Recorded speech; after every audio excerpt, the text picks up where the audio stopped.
உராய்வு விசையில் 3 வகை பார்த்தேன். என்னென்னது? ஒன்று நிலையியல் உராய்வு விசை. ஒன்றாவது வந்து நிலையியல் உராய்வு விசை, ரெண்டாவது எல்லையியல் உராய்வு விசை, அடுத்தது வந்து இயக்கவியல் உராய்வு விசை. உராய்வு விசையில் நாங்கள் 3 வகை பார்த்துக்கிறோம். சரியா?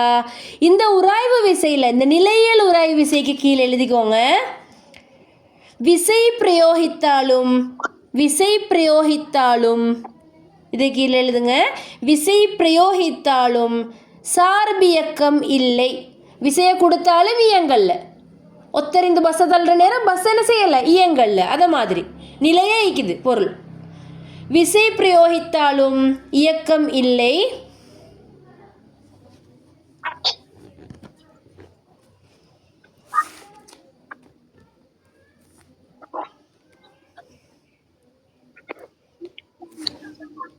விசை பிரயோகித்தாலும் இயக்கம் இல்லை. எல்லையியலுக்கு கீழே பொருள் மட்டுமட்டாக இயங்கும் போது, பொருள் மட்டுமட்டாக இயங்குகிற நேரம் உள்ள உராய்வு தான் எல்லையியல் உராய்வு. பொருள் மட்டுமட்டாக இயங்கும் போது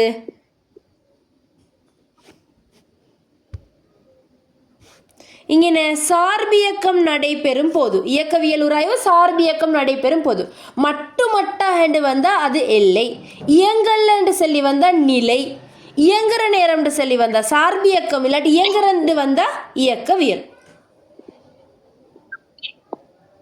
டீச்சர் கொஞ்சம் சொல்றீங்களா திரும்ப?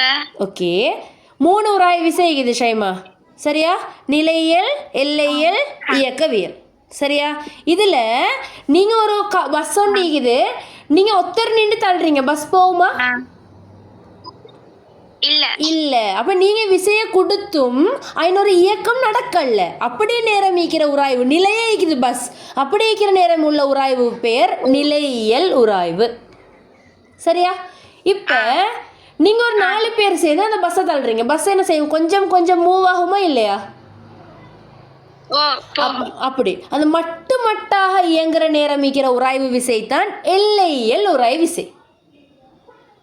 சரியா? இப்போ நீங்க ஒரு 10 பேர் சேர்ந்து அந்த பஸ்ஸை தள்ளுறீங்க, என்ன நடக்கும்? பஸ் போகும். அப்ப இயங்குற நேரம் உள்ள உராய்வு என்னது? இயக்கவியல் உராய்வு.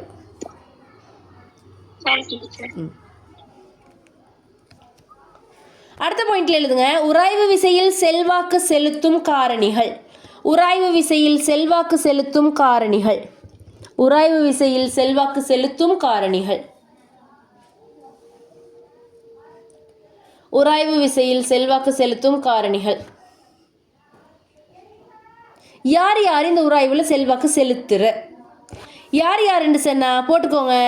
செவ்வன் மறுத்தாக்கமும் மேற்பரப்பின் தன்மையும். போட்டுக்கோங்க. செவ்வன் மறுத்தாக்கம், மேற்பரப்பின் தன்மை. செவ்வன் மறுத்தாக்கமும் மேற்பரப்பின் தன்மையும் தான் உராய்வு விசையில செல்வாக்கு செலுத்தும். அப்படின்டா இந்த மேற்பரப்பு இப்படி இருக்குது, அடுத்து இன்னொரு மேற்பரப்பு இருக்குது இப்படி. இப்போ உங்களுக்கு ஒரு பாக்ஸை வச்சு இழுக்கணும். எதில் லேசி? இதில் லேசி. ஏன்டா இதில் மேற்பரப்புட தன்மை ஒப்பமானதாக இருக்குது, இவட மேற்பரப்புட தன்மை கரடு முரடாக இருக்குது. அப்போ ஒப்பமாக இருந்துச்சின்னு சொன்னால் என்ன சொல்லலும்? எங்களுக்கு மேற்பரப்பின் தன்மை இப்படி ஒப்பமாக இருந்துச்சின்னு சொன்னால் என்ன சொல்லலும்? இங்கே நல்ல இயங்கும்னு சொல்லலும். அப்போ அந்த மேற்பரப்புட தன்மை செல்வாக்கு செலுத்துது. அடுத்தது செவ்வன் மறுத்தாக்கம்னு சொன்னால் இப்போ நீங்கள் ஒரு பாக்ஸை இப்படி வைக்கிற நேரம் வார செவ்வன் மறுத்தாக்கம் கொஞ்சம், இவ 2 பாக்ஸை வச்சு வார நேரம் செவ்வன் மறுத்தாக்கம் இன்னும் கூடும், 3 பாக்ஸை வச்சு வார நேரம் இன்னும் செவ்வன் மறுத்தாக்கம் கூடும். அப்போ பாக்ஸ் எண்ணிக்கை அதிகரித்து கொண்டு போனால் செவ்வன் மறுத்தாக்கம் கூடிக்கொண்டே போகும். அப்போ செவ்வன் மறுத்தாக்கமும் செல்வாக்கு செலுத்தும். செவ்வன் மறுத்தாக்கம் மேற்பரப்பின் தன்மை.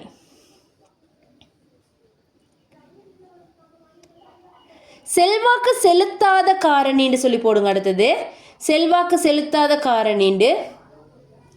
செல்வாக்கு செலுத்தாத காரணிண்டு. செல்வாக்கு செலுத்தாத காரணின்னு சொல்லி போடுங்க. யாரு செல்வாக்கு செலுத்தாத காரணிங்க? செல்வாக்கு செலுத்தாத காரணி மேற்பரப்பின் பரப்பளவு. மேற்பரப்பின் பரப்பளவுன்னு சொல்லி போடுங்க. மேற்பரப்பின் பரப்பளவு செல்வாக்கு செலுத்தாத காரணி. மேற்பரப்பின் தன்மை செல்வாக்கு செலுத்தும், ஆனால் பரப்பளவு செல்வாக்கு செலுத்தாது. அப்படின்னா அந்த பாக்ஸை நீங்கள் இப்படி வச்சு இழுத்தாலும் உண்டு தான், இப்படி வச்சு இழுத்தாலும் உண்டு தான். பரப்பளவு செல்வாக்கு செலுத்தாத போட்டுக்கோங்க, நல்லா என்ன வச்சுக்கோங்க. தன்மை செல்வாக்கு செலுத்தும் மேற்பரப்புட, பரப்பளவு செல்வாக்கு செலுத்தாது.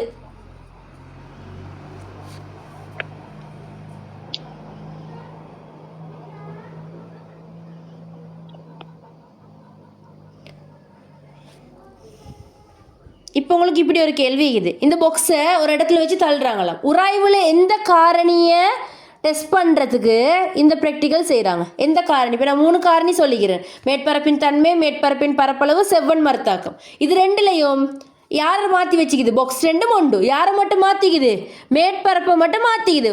ஒரு மேற்பரப்பு கரடு முரடாகிக்குது, ஒரு மேற்பரப்பு இப்படி ஒப்பமானதாக ஆகிக்குது.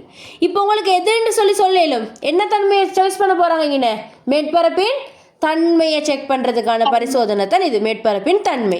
இப்போ இப்படி இருக்குது ஒரு பரிசோதனை.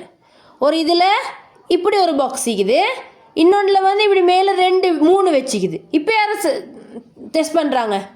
யாரை சொன்னேன் பாக்ஸ் கூப்பிட்டு போனா? செவ்வன் மறுத்தாக்கம். செவ்வன் மறுத்தாக்கத்தை பற்றி சரியா பாருங்க. இதில் ஒன்று வைக்கிற நேரம் செவ்வன் மறுத்தாக்கம் கொஞ்சம், நிறைய வைக்கிற நேரம் செவ்வன் மறுத்தாக்கம் கூடும். சரியா? இப்போ உங்களுக்கு இப்படி இருக்குது. எப்படி? இந்த பாக்ஸை இப்படி வச்சுக்கிறாங்க, இந்த பாக்ஸை இப்படி வச்சுக்கிறாங்க, இந்த படுற பரப்பளவை வச்சுக்கொண்டு. இப்போ யாரை சாய்ஸ் பண்ணுறாங்க, செக் பண்ணுறாங்க? மேற்பரப்பின் பரப்பளவு. நினைவு வச்சுக்கோங்க. பாக்ஸில் எண்ணிக்கை கூட்டு செவ்வன் மறுத்தாக்கத்துக்கு சைடில் இதை கொஞ்சம் வரைஞ்சிக்கோங்க, அப்போ விளங்கும். பரப்பளவுக்கு சைடில் இப்படி வரைஞ்சிக்கோங்க. பாக்ஸை இப்படி வைக்கிறதும் அதே பாக்ஸை இப்படி வைக்கிறதும்.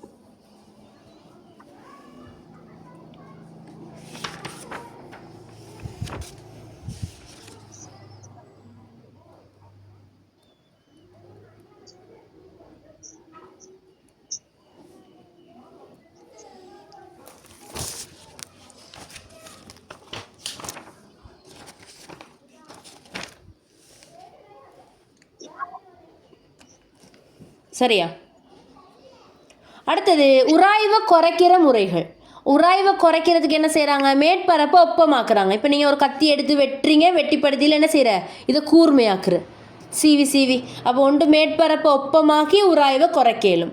வேறு வந்து அந்த குண்டு போதிகை, உருளி போதிகைன்னு சொல்கிறதெல்லாம் போடுற, குண்டு போதிகை, உருளி போதிகை போடுற, இல்லாட்டி கிரீஸ் பூசுகிற, எண்ணெய் பூசுகிற, விளங்கிச்சா? இதெல்லாம் வந்து உராய்வை குறைக்கும் முறைகள். உராய்வை குறைக்கும் முறைகள்னு சொல்லி போட்டுட்டு மேற்பரப்பை ஒப்பமாக்குதல். மேற்பரப்பை ஒப்பமாக்குதல். நீங்கள் நோட்ஸ் எழுதக்குள்ள எப்பயுமே ஃபுல் வாக்கியம் எழுதிடிக்க வேணும், உங்களுக்கு விளங்குற மாதிரி உராய்வை குறைக்கிற, அவ்வளோதான். எப்படி குறைக்கிற? மேற்பரப்பை ஒப்பமாக்கல். 2வது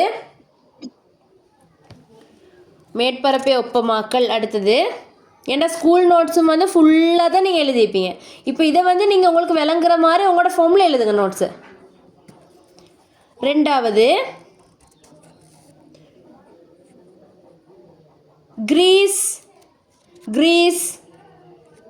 மசக எண்ணெய் பூசுதல். கிரீஸ் மசக எண்ணெய் பூசுதல், அதெல்லாம் பூசுகிற.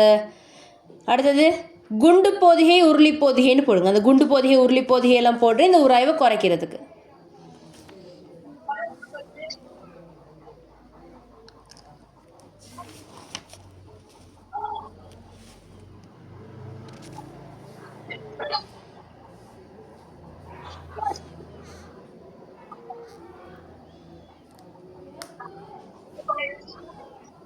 சரியா?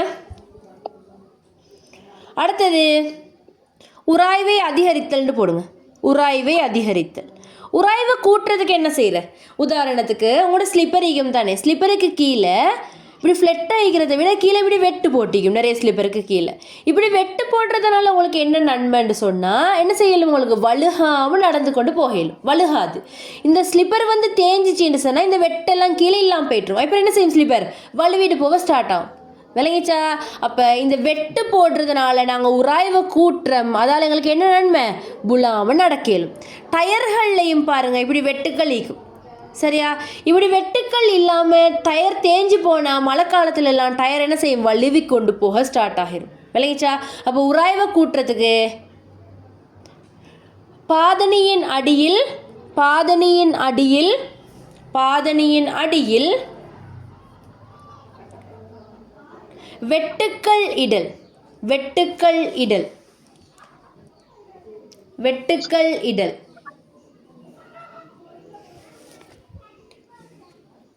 அடுத்து ஒரு டயர் ஒன்று இப்படி வரைஞ்சிட்டு இந்த வெட்டுக்கு சொல்கிற டயரில் உள்ள வெட்டுக்கு சொல்கிற தவாளிப்புண்டு.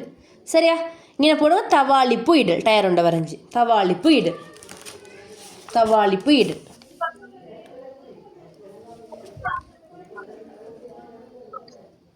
அடுத்து பைக்கில் உள்ள பிரேக் சிஸ்டம் இருக்குது, அதுவும் உராய்வு தான். சரியா, தடுப்பு தொகுதின்னு போட்டு சைடில் பைக்குன்னு சொல்லி போட்டு வைங்க. தடுப்பு தொகுதின்னு போட்டு பைக்குன்னு சொல்லி போட்டு வைங்க.